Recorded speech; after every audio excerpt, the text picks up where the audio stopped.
Hi mga auntie! Here's a day in the life of a married couple, stay-at-home wife, a longer living Cavite, a food lover, and a four parent. Good morning mga auntie! So today it's Sunday and maaga ako nagising para mag-ayos bago tayo pumunta ng palengke. This is Luffy and yan si Ann. Si Ann yung aming kasama sa bahay. Kasamahan niyo tayo ngayon para mamili dito sa palengke. Kapag Sunday, nabibili kami ng mga ulam na good for 1 week na siya para sa aming apat dito sa bahay. Mura na. Kala ko ano lagalatek. Gusto pala. Last time kasi may nabili akong grapes. Ang asim talaga niya kaya hindi namin nagustuhan. So nakabili ako ngayon ng green and ang sarap niya. Ako nga pala ay Ilongga at si Ann naman ay taga Antique. So parehas kami nakakapagsalita ng Hiligaynon and Karaya. Ako pala ang gumagawa ng mga kailangan i-marinate. Si Ann naman is yung naglilinis ng mga pang-ulam and baon ng aking asawa. Matagal na namin kasambahay si Ann and para na kaming magkakapatid dito sa bahay. Medyo ahead lang sila ng husband ko sa akin.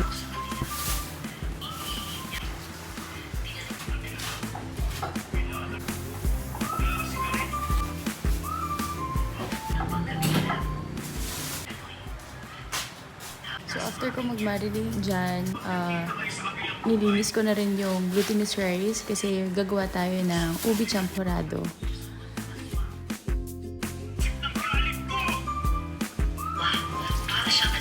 So after hugasan, niligyan ko na ng tubig. Ang sukat niyan is 1:3. So halu-haluin lang hanggang sa kumulo. Ito naman is para sa shrimp lumpia. Lalagyan natin siya ng sili, cheese, and i-wrap na natin siya. Pangbaon ng asawa ko. Kailangan lang pala natin tanggalan ng ulo, tiyan, tsaka yung balat. Kumukulo na pala yung glutinous rice natin. Naglagay lang ako ng food coloring which is yung ube. Then naglagay na rin ako ng condensed milk, sugar, and natimplahan ko na rin siya. Then pinalamig ko muna bago nilagay sa container.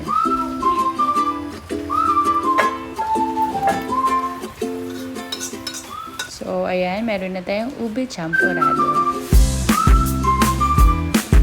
So next is our shrimp lumpia. So naglagay lang ako sa wrapper ng siling green, shrimp, and some cheese.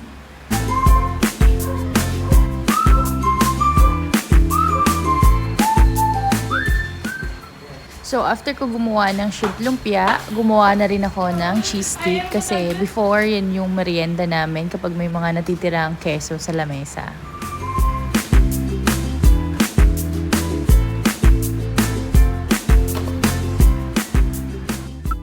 So after ko mag-prepare ng mga pang-ulam and baon, pumunta na rin ako sa kwarto at para magligpit ng hinigaan namin kaninang umaga. Kasi yung husband ko nagluluto na sa baba ng kanyang chicken wings. So it's my turn to shine sa aming bed, which is yun naman talaga lagi kong routine every morning.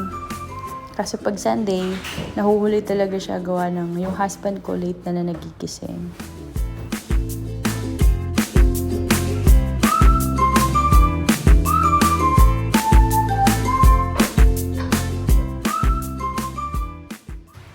So pagbaba ko, nagpe-prepare na pala ang aking jusawa ng kanyang chicken wings. So, ibabray niya daw muna yan ng 1 hour to 2 hours bago lutuin.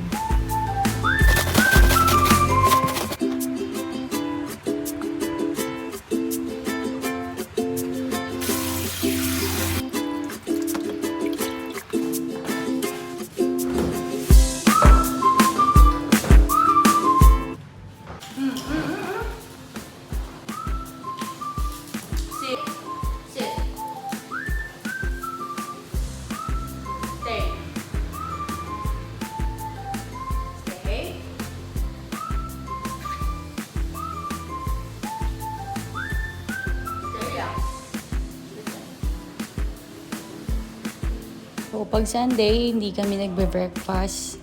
Nagsasnack lang ako ng fruits. Then, nakikipaglaro dyan sa malinggit na cute na yan. So, while waiting sa aming ulam, and ako naman ay nagpapahinga. Ayan, tamang lampungan muna.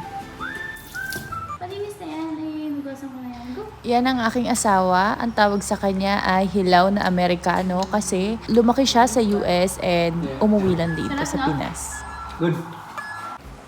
In fairness naman talaga sa lambutan na to, ang sarap niya. Kapal ng laman. Yummy, yummy.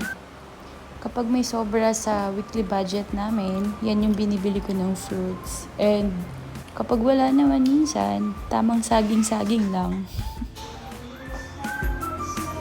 Naligo na rin ako. Then after nito, naglagay lang ako ng sunscreen and bumaba na for our lunch. Luto na rin pala yung aming chicken and yan, kain tayo. By the way guys, may nabili pala akong crab paste sa Orange Up. Guys, try it. Ang sarap. Pinatapos mo lang kami eh. Ngayon ko lang naalala eh. Sarap daw eh. So ayan, napahirit na naman ang inyong auntie sa kanin. At hindi pa talaga nagpatalo si Ann. Kumuha rin ng kanin.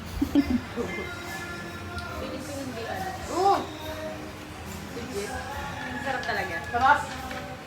Dapat ano? Konti lang ilalagay.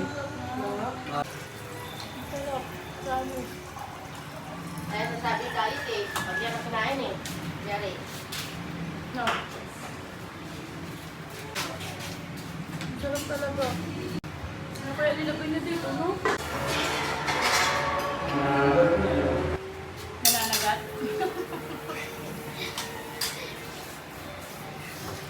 Nananagat pa!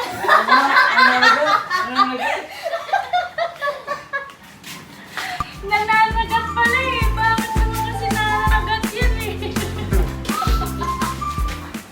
So after ng masayang tanghalian, nagnap kami. Then nagising kami ng 4. Dapat 4 kami magsisimba pero nagising kami ng 4. So na-move ng 6 p.m. yung mass namin today.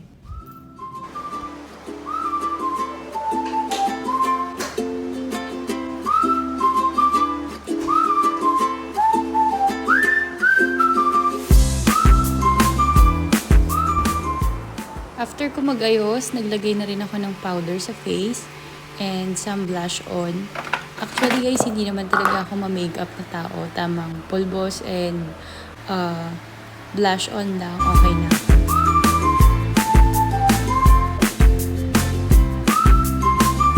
Salita pala ako ng salita dito. Wala na pala akong kausap. Ang kausap ko pala ay nasa labas na nag-aantay sa akin.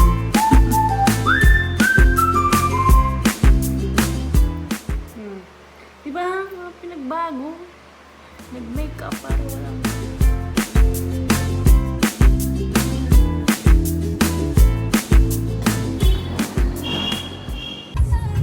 Mga auntie, masayahin talaga yung asawa ko, hindi lang halata. After ng mass, nagbihis lang and nag-dinner na rin kami. Halata naman sa asawa ko, di ba? Amerikanong Amerikano.